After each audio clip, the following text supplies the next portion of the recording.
Bom dia a todos. Vamos aguardar mais 1 ou 2 minutinhos até todo mundo ajustar o áudio e entrar no nosso evento. A gente já inicia.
Bom, a gente vai começar. Bom dia a todos. Bem-vindos a mais um webinar da Câmara Brasil-Alemanha. Hoje estamos aqui com os colegas do Mourão Campos e com o sócio-administrador Ramon Fernandes Aracil, que vai comentar sobre a responsabilidade civil nos diversos ramos do direito e as implicações dos representantes legais pelo incidente da desconsideração jurídica. O Ramon ele é graduado em Direito, especializado em Direito Processual Civil pela PUC São Paulo, executivo de ampla vivência em estratégia corporativa, nos aspectos jurídicos e na gestão de empresas de capital estrangeiro no Brasil. Entre as suas responsabilidades estão o fomento de novos negócios empresariais e procedimentos legais, estabelecendo empresas brasileiras, filiais subsidiárias. Também atua na criação de estratégia e plano de marketing para a captação de novos clientes, consolidação do controle interno e gestão de compliance. E responsável pelo planejamento e condução de operações fora do Brasil e de estratégia de expansão. Então, caso vocês tenham alguma dúvida, algum questionamento sobre a apresentação do Ramon, eu peço que utilizem a função Q&A aqui do Zoom. Aí eu vou redirecionar essas dúvidas para ele ao final da apresentação. Então, sem mais delongas, eu já passo a palavra ao Ramon e tenham todos um bom evento. Joia. Bom dia, Bruno. Obrigado pela apresentação. O Francisco também ajudou a gente bastante nessa organização. Agradecer também a doutora Cláudia e a Nina, aqui da Câmara Brasil-Alemanha, que são parceiras aí de toda hora. E vamos tentar nesse bate-papo aqui, alguma maneira um pouco até mais descontraída, para não ficar muito acadêmico o negócio, muito travado, porque eu acho que esse ambiente aqui de troca de experiências para a gente é muito importante, porque é uma maneira que a gente encontra de mostrar que o Brasil, embora pareça aquele monstro burocrático, a gente tem, né, ferramentas e métodos de trabalhar que podem, enfim, ajudar a quebrar um pouco essa burocracia e permitir que as empresas possam ter mais sucesso, especialmente a empresa estrangeira que chega aqui no Brasil um pouco desorientada às vezes, enfim, sem saber quais são os graus de responsabilidade que ela pode estar exposta, né, ou não. Então, eu vou só tentar aqui fazer uma apresentação bastante breve e deixa eu puxar para cá. Um instantinho.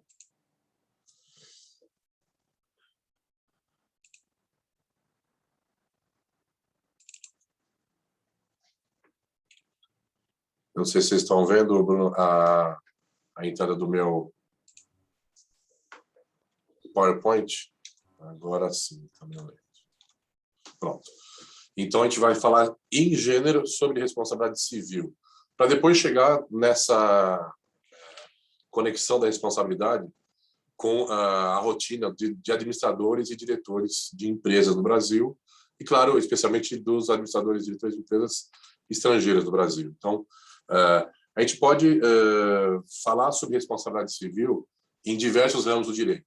Como eu estou colocando na tela, a partir do civil, a área tributária, a área trabalhista, a área criminal, consumidor, essa outra super novidade que agora é a Lei Geral de Proteção de Dados. Então, hoje, quando você vai falar em responsabilidade civil, a abrangência é ilimitada. Então, a gente tem que estar com a empresa sempre 360 graus ligada, né, para poder entender em que pontos que a gente pode e deve tomar cuidado, quais as maneiras de, né, suprimir o risco e tentar mitigar, sem deixar, né, de ser produtivo, sem deixar a empresa ficar engessada por conta de ter que se preocupar e ter medo com tanta responsabilidade que vem aí adiante. Mas, primeiro, eu sou advogado, então eu sei que o público não é todo de advogados, mas a gente gosta de fazer uma identificação dessas palavras e tal. Então, um pouco acadêmico, mas eu vou ser o mínimo possível para não ficar muito chato aqui. Mas o conceito, né, de responsabilidade, ele pode ser traduzido por dever de reparar. Então, você é responsável por aquilo que você causa. Se causou, vai ter que reparar. Então, as modalidades, as maneiras de se reparar um dano, então, a reparação do dano pode acontecer através de uma indenização, em que você vai repor aquele dano que você causou. Bastante simples o raciocínio. Uma penalidade. Então, no criminal existe a penalidade, ou seja, você responsabiliza para inibir aquele comportamento nocivo a outra pessoa. Então, essa penalidade tem também essa função, enfim, de inibição do erro, né, que se pode cometer. Multa também, tributário tem bastante multa, consumidor também acaba tendo, e aí você fica exposto a essas multas também como uma forma de punir essa responsabilidade. Então, além de você reparar o dano, a exposição também é grande nos campos de penalidades e de multas que as empresas podem sofrer no decorrer da sua existência. Quando a gente fala em responsabilidade, ela tem o grau de intenção com que se pratica um ou outro erro que vai causar o dano para aquela terceira pessoa. Esse grau de intenção ele tem também uma tradução no direito, a gente chama de modalidades dessa responsabilidade.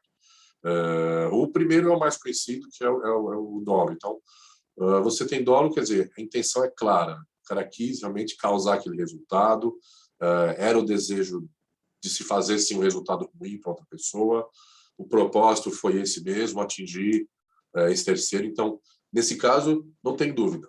Quem causou o problema tem que arcar com a consequência naqueles pontos que eu falei lá, de indenizar, de reparar o dano, de ter penalidade. Então, o dolo realmente é o mais óbvio, a mais óbvia modalidade de responsabilidade do direito, que você tem a intenção de causar a consequência ruim, tem que fazer, se expor, então, a consequência, que é a reparação do dano, penalidade ou multa, ou seja. Aí uma outra categoria, uma outra modalidade da responsabilidade é a modalidade de culpa, a gente chama de a responsabilidade culposa, em que você não tem intenção direta de causar um resultado ruim para uma terceira pessoa, uma terceira entidade, mas causa. Você, por omissão, ou por ser negligente, aí tem essas três palavras são muito comuns na lei, por negligência, por imprudência ou por imperícia, você vai acabar dando como consequência um resultado, né, um prejuízo ruim para o terceiro. Então, são modalidades também em que se vai averiguar a necessidade de reparação do dano e de penalidade para aquele que causou, enfim, o dano, então ele é responsável por isso. Existe a terceira modalidade também, que é a responsabilidade objetiva, ou seja, ainda que não tenha sido acontecido o item 2, aí, a culpa, a lei vai automaticamente determinar que quem causou o dano, sim, tem a obrigação de reparar por aquele dano causado. Por exemplo, nós temos isso na relação de consumo de forma muito intensa, né, os vícios e as causas que causam vício no produto que causam prejuízos ao consumidor. Acidente de trabalho também costuma ser muito comum que a responsabilidade do empregador seja objetiva. Então, não precisa avaliar se teve ou não a intenção de causar o dano. Causou o dano, tem que reparar. O direito ambiental também é muito extenso nesse tipo de questão. Então, a responsabilidade objetiva está determinada na lei, são determinados casos, mas se essa circunstância acontece, não vai ter necessidade de averiguar se teve a intenção ou não de causar, né, esse prejuízo para o terceiro. Então, o cara vai ter que indenizar, sim, e pronto. Então, voltando a cada um desses conceitos, o dolo, vontade consciente, intenção clara, desejo, propósito, sim, de causar aquela consequência ruim, aquele resultado. É automática a punição, né, a pena criminal. No criminal, pena e punição. No civil, a gente fala em reparação do dano, em indenização.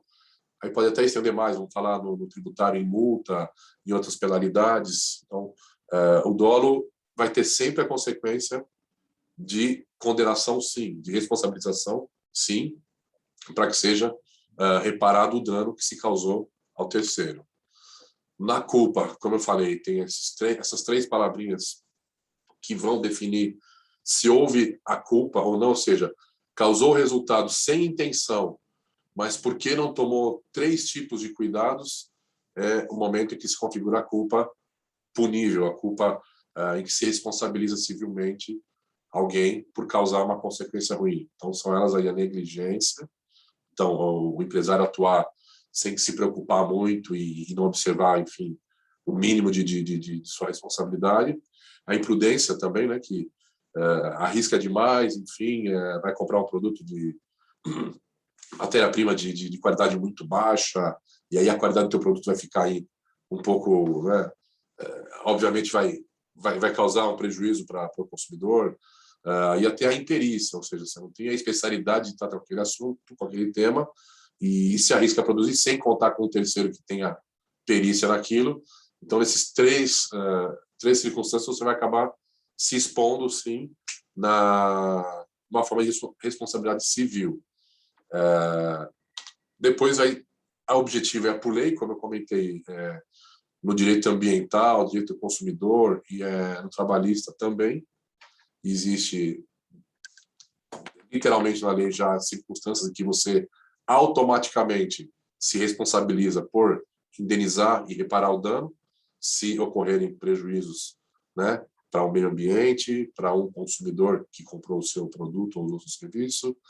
Na área trabalhista, para aquele acidente de trabalho em que você negligenciou e não entregar IPI. Então, são circunstâncias em que a lei diz que não importa se você teve a intenção ou não de causar aquele dano, sim, a empresa vai ser responsável por reparar, então, o dano e toda a consequência desse dano.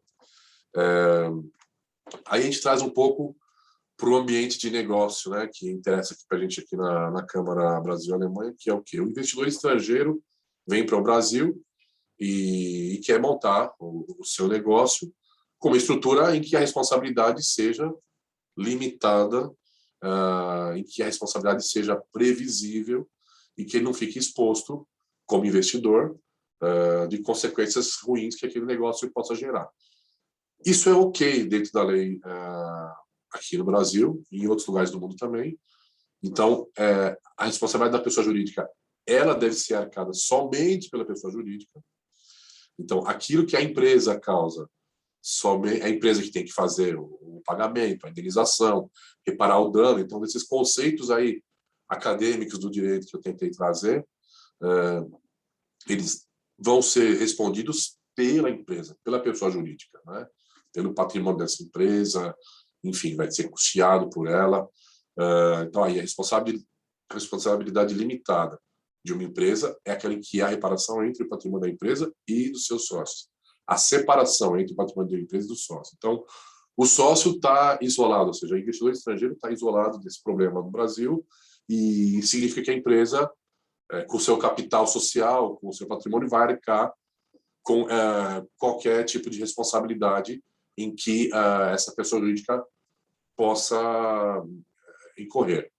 Mas, então vem esse mas em vermelho que eu deixei anotado, porque a responsabilidade é limitada. O investidor não vai ser alcançado por nenhuma consequência dessa responsabilidade. Porém, mas existe um instituto chamado desconsideração da personalidade jurídica, em que, em alguns casos, né, essa desconsideração vai ultrapassar a identidade da pessoa jurídica e vai atingir, sim, os seus sócios, os seus shareholders, os seus proprietários, os seus donos, como queiram chamar. Também, no momento desse, essa desconsideração da personalidade jurídica pode atingir o gestor daquela empresa, que é o seu administrador, é um gerente, enfim, alguém que está envolvido com o poder de decisão e de gestão daquela empresa. E ainda, por mais absurdo que pareça, pode atingir até algum procurador, especialmente procuradores daquela entidade estrangeira, que, por circunstância óbvia, não pode ser encontrada aqui no Brasil. Isso é um trabalho que aqui no escritório Mourão Campos a gente desenvolve muito, que é representar o investidor estrangeiro na qualidade de acionista ou de cotista, né, de sócio de empresa aqui no Brasil. E aí, nesse momento, até o procurador está exposto a receber uma responsabilidade civil para si daquele ato, daquela circunstância causada pela pessoa jurídica. Tá? A lei não é tão assim, vamos dizer, agressiva contra essas pessoas aí, do sócio, do gestor, do procurador. Mas muitos juízes começaram a interpretar essa desconsideração da personalidade jurídica de forma além daquilo que a lei vinha determinando. Então, a lei não era tão clara, ou talvez não era tão limitadora dessa responsabilidade, e aí o Poder Judiciário começou a avançar demais em cima dos responsáveis, né, daquela empresa. E, por exemplo, para se ter só uma noção, existem duas teorias na desconsideração da personalidade jurídica, em que a teoria maior ela é a mais utilizada até, porque haveria que comprovar a intenção de dolo daquele administrador, daquela pessoa, daquele acionista, daquele sócio ou daquele procurador, a intenção desse cara em fraudar algum credor, em causar o prejuízo em alguém. O que a lei fala, então, ele está abusando da personalidade jurídica para se esconder e causar um prejuízo para alguém e ter um lucro para si mesmo. Através de um desvio de finalidade, ele vai causar confusão patrimonial, ou seja, confundir a propriedade da pessoa jurídica e com a pessoa física. Então, em algum momento, ele não sabe quem é dono do quê. Isso vai fraudar aqueles executores contra quem se quer cobrar uma dívida, por exemplo. E, enfim, aquele cara que mostra essa atuação deliberada para não pagar, que causa fraude, age através de fraude, que quer levar vantagem e causa prejuízo para quem realmente tem direito de receber aquele valor. Teoria maior, parece confusa, mas resumindo, tem que ter a intenção de causar o prejuízo a alguém, se usando da máscara ou da capa da pessoa jurídica. Nesse momento, sim, é aplicável a desconsideração da personalidade jurídica, porque ali está evidente que a pessoa quis causar, né, um dano, um prejuízo, e adquirir vantagem para si, quando realmente não é correto você justamente, né, algum tipo de fraude, causar esse tipo de circunstância intencionalmente. Depois vem a teoria menor, que se assemelha àquela que eu expliquei da responsabilidade objetiva, e são exatamente as mesmas circunstâncias de relação com o consumidor, no direito ambiental, em questões de acidente de trabalho, em que ali não precisa mostrar que a empresa teve intenção de fraudar, etc. E simplesmente o fato de acontecer o fato que causou prejuízo a terceiro, ou ao ambiente, ou à questão trabalhista, vai haver responsabilização não mais da empresa, mas sim dos cotistas, dos donos, dos sócios daquela empresa, e da pessoa de seu administrador, de seu gerente, seu diretor, e até mesmo do seu procurador. Então, essa é uma escada em que devia ter uma porta fechada, mas se ela for aberta através da desconsideração da pessoa jurídica, é possível subir a escada para poder alcançar quaisquer dos responsáveis que estão ali, donos ou gestores daquele patrimônio. O reconhecimento da existência dessa desconsideração da personalidade jurídica hoje é exercido através de um momento processual específico, chama incidente processual da desconsideração da personalidade jurídica. Ele vai discutir unicamente se existiu ou não a ocorrência desses fatores que permitem que se desconsiderem a identidade da pessoa jurídica para atingir a pessoa física que está atrás dele ou a pessoa jurídica holding, enfim, a proprietária daquele negócio. Esse momento é importante para você fazer a produção de provas. Tentar evitar as teorias, né? A teoria maior e a teoria menor.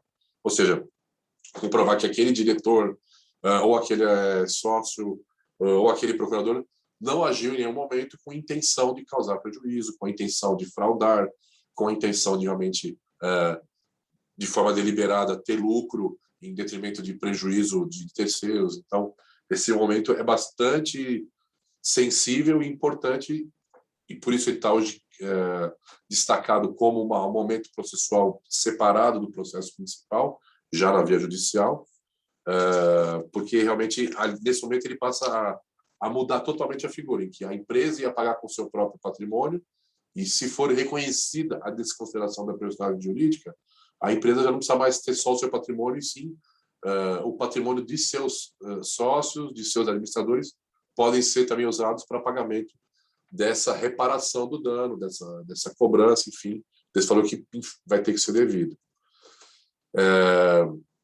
Agora, saindo bastante da parte processual e da parte acadêmica, né, de explicar os conceitos e tal, a gente vai tentar fazer aqui um resumo e, a partir disso, tentar indicar de que maneira, que também parece muito óbvio, de que maneira que você vai mitigar esse risco, né? Então, quer dizer, o empresário ele está exposto ao risco de desconsideração da personalidade jurídica?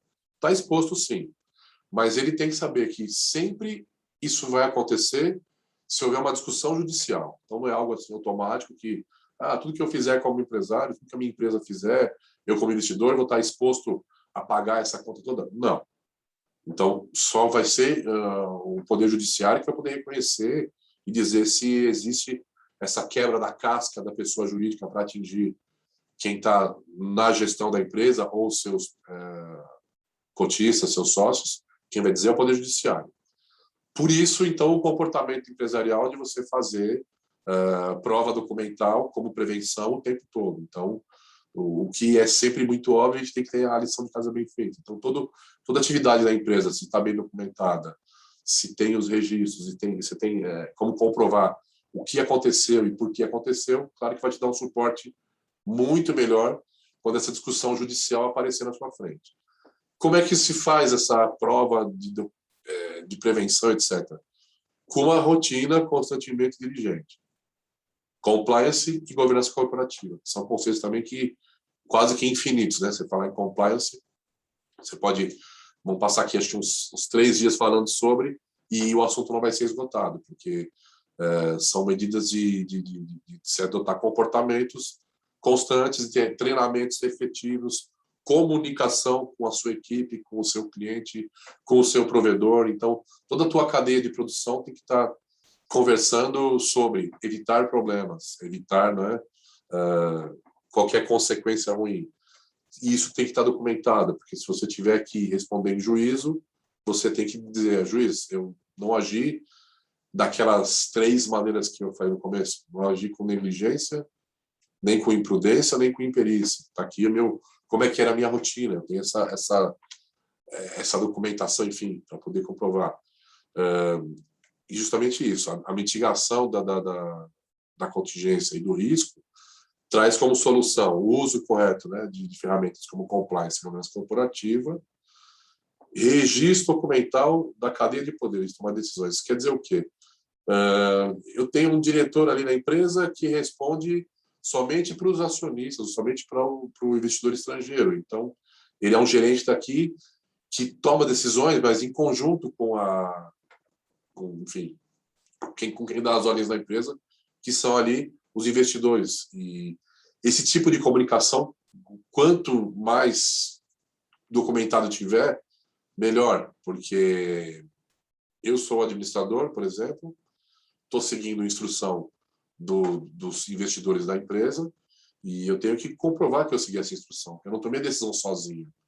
Então, quanto mais ficar sem comprovar que você tomou essa decisão, né, sozinho, acompanhado, o juiz vai poder simplesmente deduzir e carregar só uma pessoa e dizer, então tá, você era o diretor da empresa, o administrador, então vai ser o responsável por pagar a conta toda. Então, saber os graus de tomada de decisão, ter um organograma bem organizado para isso, por menor que seja o empreendimento ou por maior que seja, é importante ter esse desenho sempre atualizado e sempre documentado, né? Troca de e-mails, conversas, tudo o que for possível, a gente vai ter, enfim, que manter isso em arquivo, em acesso, para quando tiver que ser utilizado, vai ser na pior hora possível, que é no Poder Judiciário. Então, o que é que pode ser feito para evitar, não é, essa responsabilidade civil na rotina empresarial? Então, para evitar a responsabilidade objetiva, como ela decorre da lei e ela é inevitável, você tem que se fiscalizar. Então, por exemplo, decorre da lei acidente do trabalho. Então, o empresário tem que fiscalizar se está entregando o EPI, se toda a rotina de segurança é mantida, documentar, enfim, fotografar, ter uma equipe que atualiza a CIPA e etc. Tudo aquilo que a gente acha que é muita burocracia tem um sentido, tem uma razão de ser, que é justamente isso. Então, comprovar que você se fiscalizou e a sua empresa cumpriu aquilo que precisava. Então, a partir disso, você consegue, algumas vezes, se defender contra uma responsabilidade civil objetiva. Da subjetiva, muito mais. Você, na rotina da tua empresa, às vezes pode estar negligenciando porque a rotina já ficou tão acelerada que você não participa de mais nada, a decisão é tomada de longe. Eu sei que, claro, os tempos modernos exigem isso da gente, que tem que ser muito mais produtivo em menos tempo. Mas é bom ter, né, na nossa rotina, o hábito de participar da decisão, ainda que seja em níveis menores, mas a gente tem que estar, sim, se expondo para mostrar que eu estava lá, que eu participei, que eu não negligenciei em nenhum momento, né, nas decisões. E o mesmo com relação à imprudência. Então, a imprudência na gestão de recurso, até relacionamento dos meus funcionários com alguém do poder público. Vamos tomar cuidado, eu vou colocar o meu time de compliance sempre funcionando, sim, treinamento semestral, anual, que seja. Então, qualquer tipo de providência que você toma e documenta, vai ser importante, que eu vou mostrar no final onde é que vai ser usado isso tudo. Também com relação à imperícia. Então, se a empresa está fazendo um empreendimento numa área nova, é difícil, que a gente tem que ter mais recursos para trazer alguém de fora, mas terceirizar e fiscalizar quem está terceirizando também ajuda a você evitar qualquer problema por imperícia, que alguém pode causar um problema porque tentou fazer e não tinha conhecimento para aquilo, e vai expor a empresa e os seus investidores, tanto estrangeiros como os daqui, vai expor esse pessoal a uma eventual responsabilização por indenizar e, enfim, por reparar aquele dano que está sendo causado. Hoje se fala muito nesse... Vou botar um pouquinho aqui. Se fala muito no seguro. Aqui, pronto.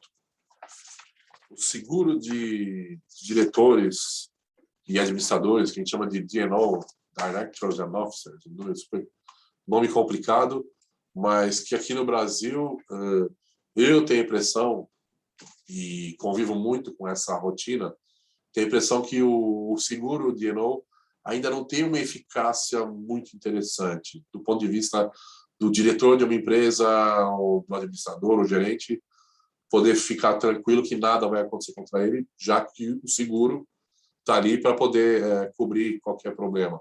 Isso, infelizmente, ainda não funciona assim aqui no Brasil, porque, primeiro, quando você fala numa indenização, os valores de indenizações, por exemplo, na esfera ambiental, às vezes são incalculáveis. Se você falar de alguma ação coletiva na área trabalhista, também pode entrar o Ministério Público e, enfim, te criar uma multa gigante. O mesmo com relação à relação de consumo. Então, você tem o PROCON que inventa multas aí gigantescas e impossíveis de serem pagas. Então, cobertura por seguro para uma indenização por responsabilidade civil dentro de uma empresa não é exatamente a ferramenta que vai salvar a vida dos caras que estão envolvidos nesse problema. Mas esse segundo item que eu anotei nesse slide, ele é mais útil do que qualquer outra coisa, que é o custeio da defesa judicial. Esse sim é um item no seguro que você, normalmente, eu tenho visto algumas empresas, inclusive, colocarem uma cláusula em que se pode eleger a banca, né, ou a firma, ou o escritório de advogados que vai defender os diretores ou quem seja, no momento crucial aí, o segurado vai poder escolher a firma, ou pelo menos o nível, né, de qualidade dessa firma, para defender a si mesmo, claro, a estrutura da empresa. Porque esse momento em que você voltar ali atrás do que eu expliquei, existe o Instituto da Desconsideração da Personalidade Jurídica, que só é realizável através do incidente processual, ou seja, em juízo, ou seja, você já tem que ter um advogado naquele momento, e é o momento mais importante, aquele momento do incidente de desconsideração da personalidade jurídica, é o momento que o Poder Judiciário vai dizer sim ou não. Se você, pessoa física, é responsável pela dívida, enfim, pelo custo daquele problema daquela empresa ou não. Então, esse momento é extremamente importante, mais até do que a indenização em si. Por quê? Se você passar agora para o terceiro item dessa tela, no momento em que você tiver uma fila de advogados, por melhor que seja, vai precisar de um bom conjunto de provas. Então, volta àquilo que eu falei de ser diligente, de fiscalizar, de ter uma rotina de compliance razoavelmente organizada e repetindo a sua rotina de compliance todos os anos, pelo menos, ou de tempos em tempos, também com relação à governança corporativa, saber a escala de tomada de decisões. Então, sai lá do investidor, primeiro tomar decisão, se eu tenho um board ou não, se eu tenho um diretor regional, enfim, saber direitinho quem está fazendo o quê e ter isso documentado, porque esse vai ser o material com que o advogado que vai fazer a defesa da pessoa, né, que está tentando se responsabilizar, é o material que esse advogado vai utilizar. Ele não vai poder simplesmente chegar em juízo e falar assim, olha, não, meu cliente aqui é o Ramon, ele é administrador dessa empresa, os sócios, né, os acionistas são lá da Alemanha e ele não tem culpa de nada. Está aqui, ele é meu amigo e pronto. Isso não é, na defesa judicial não vai resolver nada. Então tem que chegar lá, não, o Ramon agiu representando os investidores lá da Alemanha que tomaram a decisão de abrir a fábrica em tal lugar e o Ramon, seguindo ordens do seu superior, agiu, então, seguindo essas ordens e, por isso, ele não tomou a decisão de escolher um lugar perto de um afluente de um rio para instalar uma fábrica com, enfim, eliminação de resíduos ali, por exemplo. Então, quanto melhor documentado tiver essa atividade da tomada de decisão, melhor e melhor qualidade vai ter a defesa do advogado que vai poder fazer naquele momento de saber se vai ou não desconsiderar a personalidade jurídica. Então, recapitulando, via de regra, a empresa é responsável por si, pelo seu patrimônio, pela sua atividade, porém, exceções da lei trazem a oportunidade de se atingir os seus administradores, os seus sócios, ainda que sejam investidores estrangeiros, e até os seus procuradores, né, que podem estar aqui no Brasil representando esse capital estrangeiro lá de fora. Esse roteiro que eu acabei fazendo, enfim, é mais para poder orientar e encabeçar alguma discussão que se possa ter, porque o debate, na verdade, sobre esse assunto, ele quase que não tem fim, porque a cada nova interpretação que se faz de uma nova lei, vai ter, claro, o Poder Judiciário ou as partes procurando trazer mais responsabilidade para cima da pessoa que tomou a decisão, e você vai ter pouca garantia da lei de estar protegido e, enfim, poder tomar as decisões que são arriscadas. Tem momentos em que a gente tem que fazer um empreendimento maior ou menor, mais arriscado, menos arriscado, mexer com o custo, né? Quando você fala, eu falei muito de acidente de trabalho, EPI, então você vai fazer a proteção do teu time, dos seus funcionários, vai gastar menos para aquilo, e isso vai te expor, enfim, a consequência de um eventual acidente de trabalho, por que não gastar mais nesse momento e economizar lá no futuro, enfim.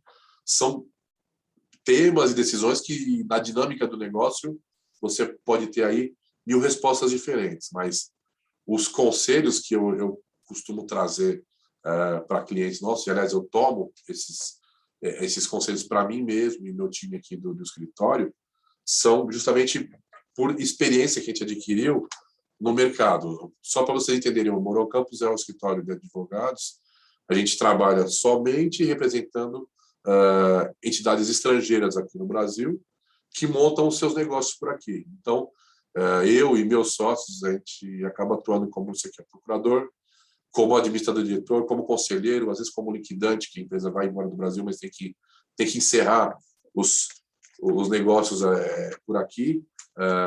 Essa atividade a gente já faz há mais de 13 anos e essa experiência rotativa permitiu a gente criar tantos dispositivos e usar como... Eu digo que eu sou especialista em compliance e governança corporativa, mas não dou consultoria para ninguém. Eu sou consumidor do compliance e da governança corporativa. Eu tenho que usar no meu dia a dia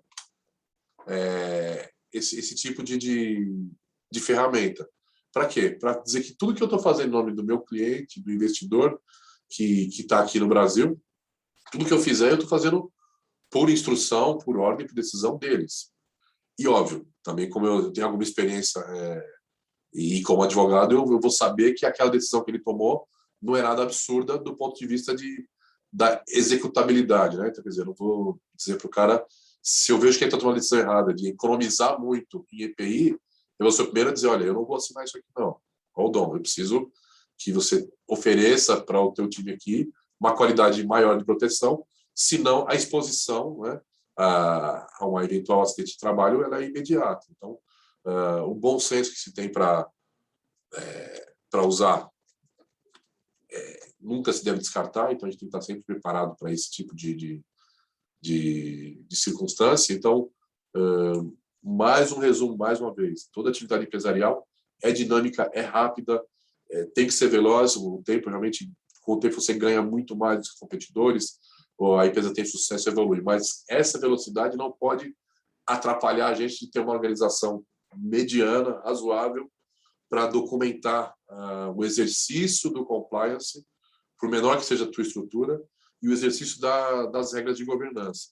Então, hoje a gente acaba prestando esse trabalho aqui no Brasil já para algumas centenas de clientes que passaram por aqui, e o sucesso foi grande. A gente não teve nenhum problema que a gente não pudesse ter respondido, ainda que seja em juízo, para mostrar que a nossa atividade não foi feita aleatoriamente, de forma negligente, nem de forma imprudente, nem com imperícia. Então, com pouco registro documental, a gente consegue já ter isso. Então, eu sei que algumas atividades é super difícil a gente fazer o registro formal das coisas, então vai parecer que está muito burocrático, mas hoje tem tanto ERP, tanto sistema que permite você fazer isso, eles são também dinâmicos e você não deixa de perder a informação. Então, a recomendação nossa, acho que para finalizar aqui, eu não sei se o tempo já está por passar, mas é evidente, exercício é diário, né? Então, a nossa musculatura de compliance aqui, ela não pode deixar de ser exercitada nenhum dia. Registro de documentos também é eterno, porque você não sabe quando vai precisar. E, claro, tomar a decisão, saber quem está tomando qual decisão também é super importante. Então, o organograma de decisões, a gente não pode deixar tudo na mão de um cara só. É bom dividir chaves, é bom dividir responsabilidades, porque e até na prática você acaba também deixando de tomar a decisão errada porque alguém te deu uma opinião, enfim, e um alerta que você sozinho não estava enxergando. Então a gente está muito satisfeito em poder compartilhar isso com o universo maior que tiver de pessoas aí, de empresas, porque ainda que eu tenha experiência de tanto tempo, eu tenho certeza que para os próximos 13 anos eu ainda tenho muito mais a aprender do que a gente já aprendeu até aqui. Então, finalizando, eu vou agradecer de novo aí ao Bruno que organizou, junto com o Francisco e o pessoal da Câmara Brasil-Alemanha, porque a gente tem poucas chances de dividir experiência, enfim, de ouvir das pessoas o feedback adequado. Então, acho que a gente fica super contente de poder agora, né, ter essa oportunidade por aqui. Obrigado, gente. Muito obrigado. Obrigado, Ramon, pela apresentação. Se alguém tiver alguma pergunta, pode fazer aqui na opção Q&A. Bom, eu vou aproveitar para fazer uma, né? Você comentou sobre o seguro e, assim, não como uma solução, né? Mas talvez como uma medida paliativa, assim, para essas questões de responsabilidade, para alguns casos. E também você mencionou a questão da LGPD, que agora está bem recente. Também tem crescido muito o número de seguros visando toda essa questão de incidentes em segurança da informação, né? Então, nesse sentido, você acha que impactaria na questão do representante ou mesmo do sócio? Ah, qual que seria esse impacto de um incidente grande assim na figura do sócio e a importância desse seguro também? Isso com relação ao LGPD, especialmente, né? Sim, Tá, esse tema, como é novo, a gente tem debatido bastante aqui no escritório. Ainda que o tema seja novo, o método de gestão é o clássico. Então, e claro, é caro, ou representa algum custo, né? Não vou dizer caro, mas algum custo, porque a LGPD, pelo que a gente viu, ele também determina uma série de protocolos, de maneiras de se manter o comportamento, de questionar o teu fornecedor de dados, e que você precisa perguntar, documentar e guardar, com a intenção de utilizar isso em sua defesa no dia que houver um incidente e a sua empresa for questionada. Então, claro, mas eu digo que a fórmula é a mesma, mas imagina num universo de dimensão de dados gigante, porque se tem uma empresa de e-commerce que trabalha no varejo, você tem milhões de clientes, então são milhões de dados. Mas o método de organizar esse problema vai ser um pouco parecido, porque você vai criar método de fazer a gestão do dado, como é que você processa, vai ter que estar sempre questionando, por exemplo, eu tenho o meu banco de dados na nuvem. A nuvem não é minha, então eu tenho que ter um contrato com esse cara e eu tenho que fiscalizar o meu fornecedor. Ok, tá aí uma regra de compliance. Fiscalizar meu fornecedor. Como é que eu fiscalizo? Eu mando questionário para ele a cada 6 meses. Você está respondendo bem? Tá.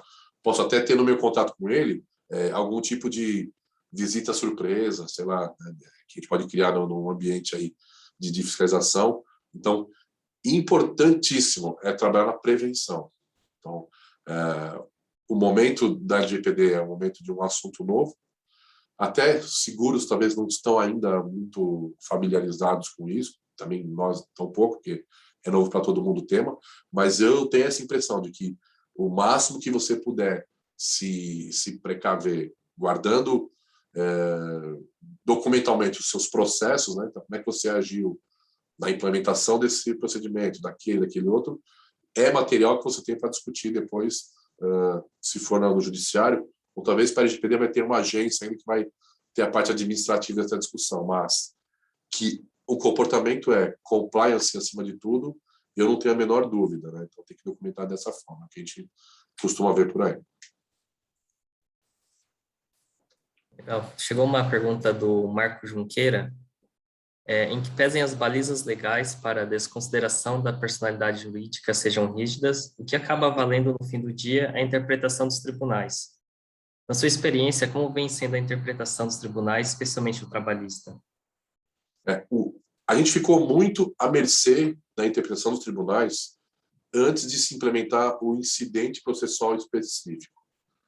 Parece que eu estou falando grego, mas é assim, ó, o incidente processual, quer dizer, num processo judicial que está lá na justiça, vai ter um caderninho que vai falar só sobre sou responsável ou não sou responsável, aquela decisão sim ou não que eu comentei ali nos slides. Então, só o fato de ter esse novo procedimento, que já não é tão novo, deve ter já uns 3 ou 4 anos, já melhorou muito o fato de a gente ficar à mercê da interpretação dos tribunais.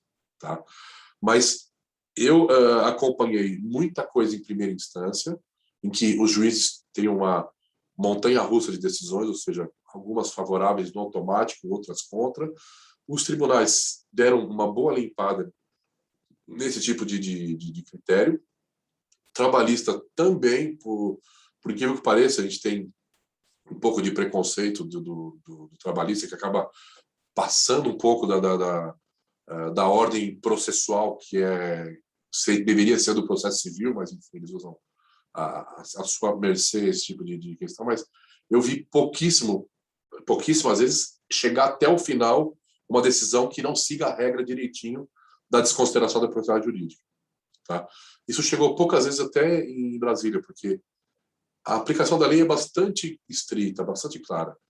O administrador ou aquele sócio da empresa tem que ter agido com a intenção de causar um prejuízo para alguém e usar a casca da empresa como maneira de não pagar o seu credor. Então, isso não é tão difícil de se mostrar no quadro fático.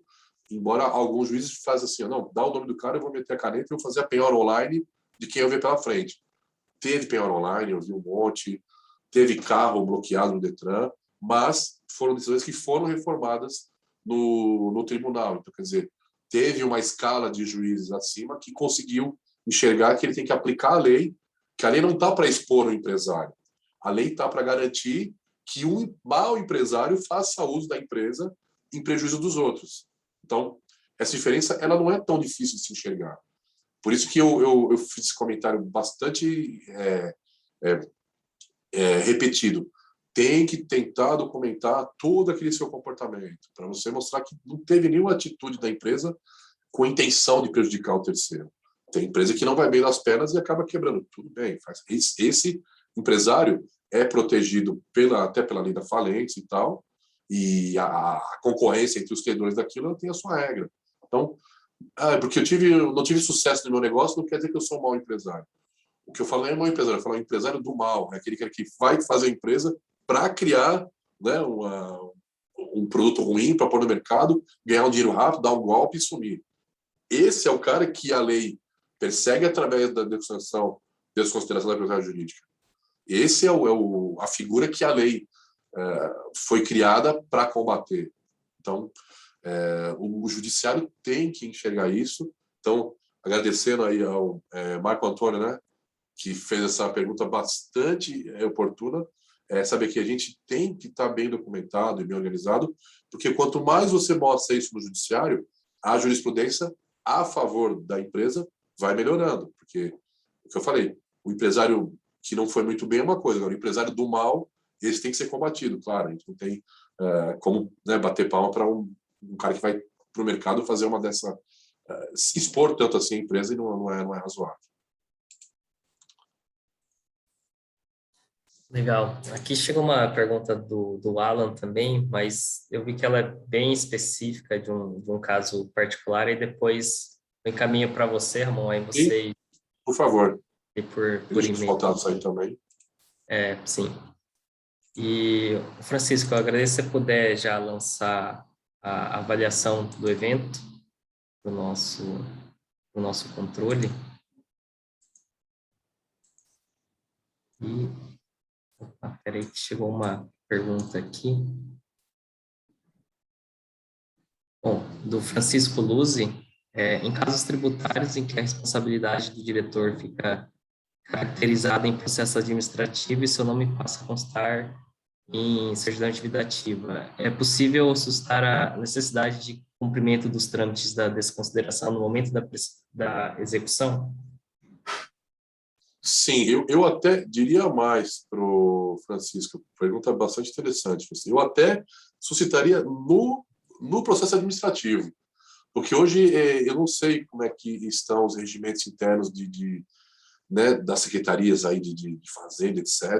Mas se o processo civil é aplicado subsidiariamente para o processo administrativo, eu entendo que tem que sim, até no administrativo, já antes da CDA, constar, ou se vai levar o nome de um administrador ou do sócio junto, que seja através do Instituto da Desconsideração da Autoridade Jurídica como processo autônomo, como que seja como um apenso, enfim, um incidente.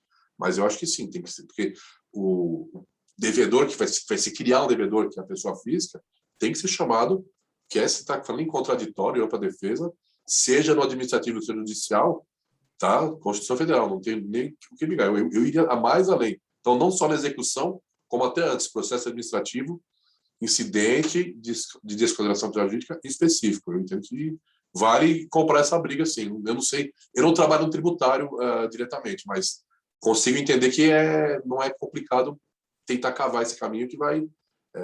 porque está dando a segurança para o cidadão, para o contribuinte, pessoa física, que vai ter a sua exposição aberta. Não pode ser automática, tem que ter o devido processo legal. Então, acho que, sim, pode se caracterizar e se exigir o incidente no administrativo e também na execução, com certeza.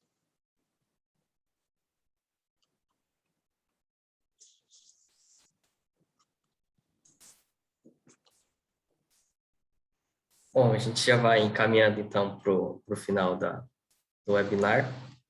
Acho que foi bem interessante, deu para tirar bastante dúvida do pessoal e também citar alguns Como eu falei questionamentos. no começo, esse tema é um tema que não termina. Então, a gente tem, no dia a dia, você tem novidade, você tem... um juiz não sei aonde interpretou assim e mandou... Que nem, o Marco Antônio, né, perguntou, o juiz pegou pesado, mas o tribunal está mantendo? Os tribunais costumam dar uma limpada melhor na situação, e eu aconselho a gente, sim, continuar brigando, não baixar a cabeça, porque ter o incidente processual já numa última reforma aqui do Código de Processo Civil foi uma conquista grande. Então, a gente trabalhou junto com a OAB, a própria OAB, o CESA, né, Sociedade de Estudos da Sociedade de Advogados, trabalhou muito pesado. Então, porque é difícil você ficar exposto e o empresário não pode passar por isso. Ele tem que saber que eu falei, o negócio pode dar errado, mas tem que dar errado porque o mercado não foi bem, porque ele não teve traquejo comercial para funcionar, mas não porque a lei colocou o cara numa sinuca que ele não esperava. Então, eu vendi uma agulha para um consumidor e o cara furou o dedo, agora 10 milhões de reais porque furou o dedo. Calma. Todo mundo sabe que eu colocar o dedo na agulha, fura o dedo. Então, tem casos absurdos. Se você for na área prática, isso é uma coisa que assombra a gente. E o investidor estrangeiro, que aí é o público aqui da Câmara, ele tem essa apreensão. Ele precisa ter segurança jurídica para entrar no Brasil, investir e montar uma fábrica aqui, montar um comércio ali, fazer joint venture para desenvolver também a nossa indústria brasileira com parceria com o mercado estrangeiro. Então, ter controle do risco e alguma previsibilidade é importante. Embora a gente vai ter que aprender metade da questão, é igual a andar de bicicleta, tem que ser na prática mesmo e se equilibrar. Mas aqui a gente tem tido uma resposta muito boa nesses conceitos. Então, o que eu acabei expondo aqui e aplicando é simplesmente a minha rotina. A gente não deixa de fazer nada sem o cara mandar um simples e-mail dizendo, olha, assina esse papel aqui, assina. Você vira um cara chato, burocrata, não sei o quê, mas é tão simples, a comunicação já é tão fácil. O WhatsApp, que aliás não funcionou muito bem esses dias, mas não foi problema meu, mas o e-mail e tal. Então, é tão fácil registrar a comunicação hoje que quem se expõe é porque quer só negociar por telefone, alguma coisa mais escusa, realmente não vai dar certo. Agora, tem caminho para corrigir e fazer o teu acerto de provas. Infelizmente, a gente vive num mundo em que você tem que estar preparado para ser demandado em qualquer momento na justiça. Então, porque tem muito advogado por aí, isso é bom, porque também a coisa tende a ficar mais justa, embora pareça que, não, é muito processo, não sei. Tem os dois lados da moeda. Mas se você quer se proteger, esteja bem preparado, faz o teu compliance, cria suas regras de governança corporativa. A empresa é pequena, legal, melhor ainda, você tem pouquíssimas regras para escrever e deixa lá, repõe todo dia, o funcionário teu está bem treinado, o teu fornecedor também te conhece, é só documentar. Então, a armadilha nossa é sempre, acho que talvez uma forma de querer passar o tempo muito rápido, de chegar, ganhar logo tudo de uma vez. Acho que isso é muito bom, mas essa ansiedade acaba consumindo alguma coisa importante da burocracia que a gente deixa para trás, que não custava tanto ter colocado, sabe, no negócio. Então, a luta é diária, é constante. Dá para encerrar com uma última pergunta aqui, do Alberto. Considerando o cenário político atual, que é um risco para a segurança jurídica do administrador, tendo em vista sua estabilidade e polarização, se sim, qual o grau de risco? Olha, o cenário político, para mim, não conta absolutamente nada a favor nem contra da responsabilidade civil, porque você está falando em processo legislativo. Hoje, só a mudança na lei poderia piorar ou melhorar a condição de desconsideração penal jurídica para o administrador ou para o procurador. Então, hoje se tem polarização, A ou B no governo, o empresário tem que estar pronto, assim, para ser empreendedor, para bater de frente com a concorrência, tá, de forma saudável e tal. Então, mas eu acho que o governo, na parte tributária, etc., tudo bem, mas para a responsabilidade civil e desconsiderar a penalidade jurídica, deixar a estrutura empresarial mais forte ou menos forte, eu não vejo muita diferença. Então, qualquer cenário, eu acho que é favorável para o cara ser empreendedor e tocar adiante. Então, com isso, agradeço a participação de todos. Muito obrigado, Ramon, pela exposição. Muito obrigado ao Mourão Campus também pela parceria. Obrigado. E só informando que a gente vai repassar o contato do Ramon junto com a apresentação nos próximos dias. E é isso. Ramon, se quiser algumas palavras finais. Não, de novo agradecer a vocês aí, o Bruno, o Francisco, a doutora Cláudia, que sempre tem trocado figurinhas com a gente. Então, os temas novos que aparecerem, está sempre super interessado em debater. E agradecer a todo mundo pelo tempo aqui, parar. Hoje é mais fácil parar nas nossas mesas, mas é parar o teu tempo para ouvir a gente. Então, é um prazer também trocar experiência e vamos ter outras oportunidades. E pode, por favor, passar meu contato. Vai ser um prazer, se tiverem dúvida, a gente poder trocar alguma experiência por aí. Legal, muito obrigado e boa tarde a todos. Obrigado.